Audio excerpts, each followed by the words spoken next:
sebagaimana pernah kita sampaikan pada masa yang lalu. Imam Syafi'i radhiyallahu anhu, beliau tidak bisa masuk kelas karena beliau tidak ada uang. Beliau hanya berada di samping-samping kelas. Jadi beliau katakan kepada mamanya, "Mak, saya tidak bisa masuk kelas." Kenapa? Karena kan kita tidak ada uang. Orang itu banyak uangnya, kemudian mereka bisa belajar dengan guru-gurunya. Oh, enggak apa-apa, kamu datang, ikuti saja. Di samping-samping kelas kamu bisa mendengar. Ternyata jemaah yang dirahmati Allah Subhanahu wa taala, nasihat ibunya beliau dengar, datang beliau mendengar di luar. Bedanya adalah setiap kali ucapan gurunya beliau rekam 100%. Apabila gurunya sudah keluar, beliau masuk dalam kelas. Sekarang beliau ingin mengulang dan mengajarkan kembali kepada anak-anak yang enggak bisa. Jadi semua yang diungkapkan oleh gurunya beliau ungkapkan kembali, beliau ulang kembali, sehingga anak-anak tadi yang enggak paham sekarang Syafi'i sebagai gurunya. Lama-lama seperti itu, ternyata balik gurunya melihat, ini Syafi'i sedang mengajar, dan didengar, Masya Allah, kemampuan luar biasa. Maka kata gurunya, engkau mulai hari ini masuk dalam kelas, dan bayaran engkau adalah kau ajarkan murid-murid ini setelah saya keluar. Itulah SPP engkau. Nanti ketika saya sudah keluar, engkau lah yang akan menggantikan saya. Kau ajarkan murid-murid ini sebagai ganti bayaran SPP engkau. Masya Allah. Ternyata harta bukanlah penghalang kita untuk mendapatkan ilmu. Kemiskinan bukanlah penghalang menjadi orang pintar.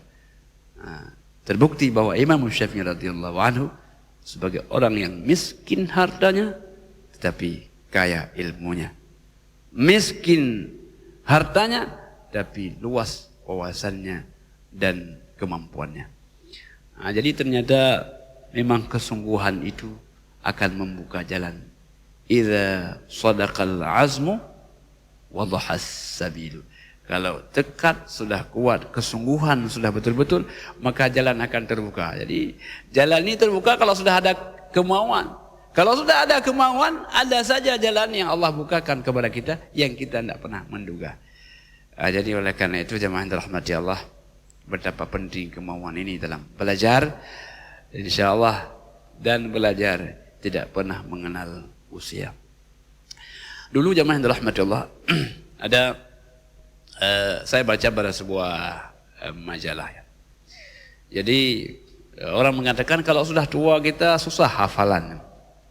Kan begitu ya? Maksudnya sering orang mengatakan kalau sudah tua itu susah hafalan. Akhirnya ada seorang, beliau tinggalnya di sekitar Ka'bah. Jadi beliau umurnya usia 60 tahun namanya. Dan beliau ingin menghafal Al-Quran. Ternyata jemaah rahmat Allah Subhanahu wa taala, setahun lamanya beliau mantap hafalannya, bagus hafalannya pada usia yang 60 tahun.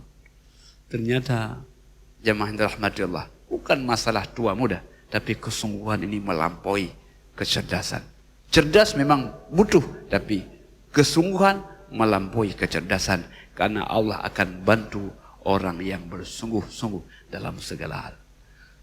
Jadi jemaah yang dirahmati Allah Subhanahu wa taala, inilah ketika kita belajar kisah Imam Syafi'i ini mendorong kita untuk bersungguh-sungguh, optimis kita, ilmu apapun kalau kita bersungguh-sungguh mestilah kita bisa, insyaallah. Hamba Allah yang dimuliakan oleh Allah Subhanahu wa taala. Jadi ini pengakuan daripada Imam An-Nawawi. Allahu